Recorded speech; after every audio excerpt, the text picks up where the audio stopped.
এর আগে অনেক আগে উদ্বোধন হতো, ঠিক যেমন পশ্চিমবঙ্গে প্রচুর সুস্থ মানুষ, স্বাভাবিক মানুষ, তারা নিজেরা জমি কিনে বাড়ি করতে পারে না যতক্ষণ না পর্যন্ত তৃণমূলের অসভ্যতামি বন্ধ হচ্ছে।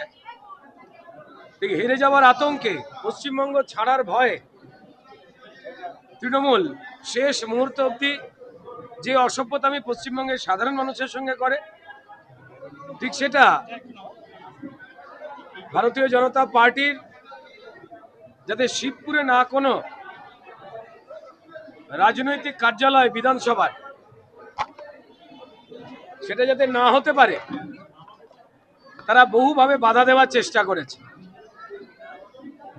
যাদের এখানে বিভিন্ন ঘর রয়েছে যেগুলো বাড়ির জন্য দেওয়া যায়, কার্যালয়ের জন্য দেওয়া যায়, তাদের কাছে ক্রমাগত হুমকি ধমকির পরেও শিবপুরের মানুষজন সিদ্ধান্ত নিয়েছেন যে তারা কোনো হুমকির কাছে মাথা নত করবেন না। তাই তৃণমূলের রক্তচক্ষু উপেক্ষা করে তারা ভারতীয় জনতা পার্টির শিবপুর বিধানসভা কেন্দ্রের অফিস যে কোনো শর্তেই যাতে হতে পারে তার জন্য তারা স্থান দিয়েছেন। আমরা কৃতজ্ঞ, কারণ এই লড়াই ভারতীয় জনতা পার্টির লড়াই শুধু একার নয়। ভারতীয় জনতা পার্টির সঙ্গে যারা পশ্চিমবঙ্গের সাধারণ মানুষ, যারা এই ক্রিমিনালদের খপ্পর থেকে, চোদ্দের তোলাবাজ হুমকিবাজদের খপ্পর থেকে বেরিয়ে আসতে পারেন, তারা একজোট হয়েছেন, তারা আসন পেতে দিয়েছেন। তাই আজ আমরা অফিস পেলাম এবং সেই অফিসের আজকে পুজো দিয়ে শুভারম্ভ হলো। আমাদের হাওড়া জেলার সভাপতি সম্মানীয় গৌরাঙ্গ ভট্টাচার্য মহাশয় এবং আমাদের এই বিধানসভা যিনি প্রভারী রয়েছেন মনোজ ত্যাগীজি, এবং আনন্দের কথা উত্তরপ্রদেশের থেকে আসা সম্মানীয় মন্ত্রী সঞ্জয় সিং গংওয়ারজি, তিনি উপস্থিত ছিলেন এবং আমাদের তিনটি মণ্ডল, শিবপুর বিধানসভার, তার শক্তি কেন্দ্র এবং তার বুথের যত কর্মীরা রয়েছেন, মায়েরা, বোনেরা, দিদিরা, দাদারা রয়েছেন, তারা একসঙ্গেই আমরা পুজো দিলাম এবং সংকল্প নিলাম যে বিশ্বাস, যে আস্থা শিবপুরের মানুষ এই চোর তাড়াতে, অপরাধী তাড়াতে ভারতীয় জনতা পার্টির প্রতি যে আস্থা রাখছে, যেন আমরা সেই পরিশ্রম করে এই জলে ডুবে থাকা, ড্রেনের নোংরায় ভেসে যাওয়া, খাবার জল না পেয়ে শুকনো গলায় থাকা এবং চিকিৎসা ব্যবস্থা ভেঙে পড়া, দুষ্কৃতী রাজ গড়ে ওঠা তৃণমূলের কল্যাণে এই অন্ধকারাচ্ছন্ন করতে চাওয়া যে শিবপুর, তাকে যেন আমরা বিপদ মুক্ত করতে পারি। মানুষের দাবি মেনে, দল মত নির্বিশেষে সমস্ত মানুষ,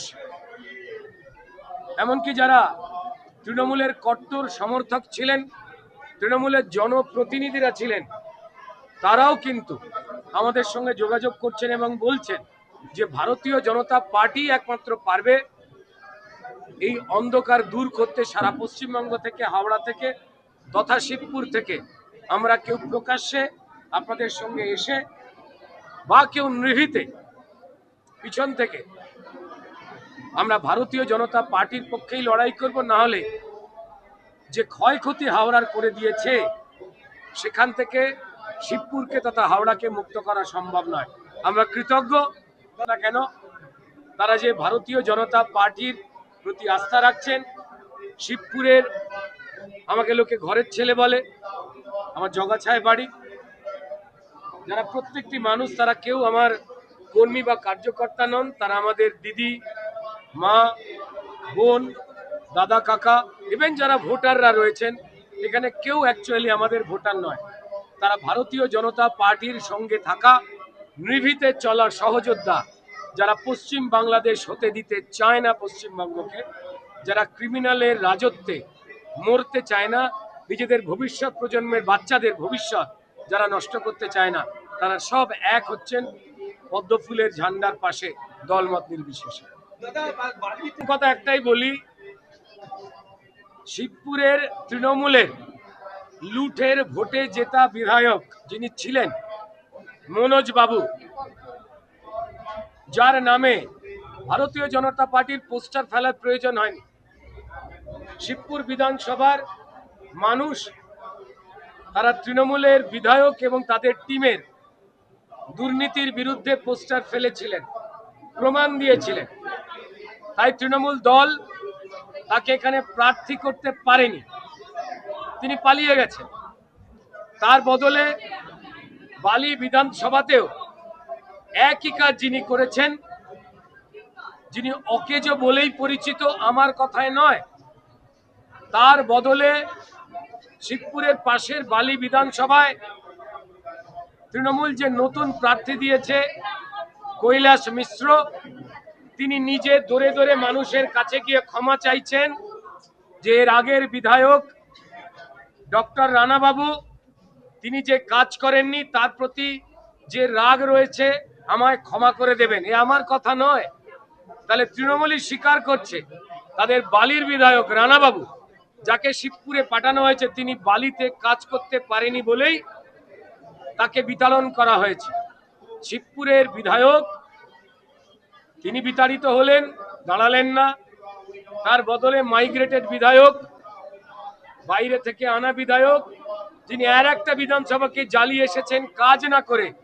শিবপুরের মানুষ জানেন যে তাকে যদি শিবপুরে ভোট দেওয়া হয় তার মানে আবার জ্বালাতনে ফেলা নিজেদের।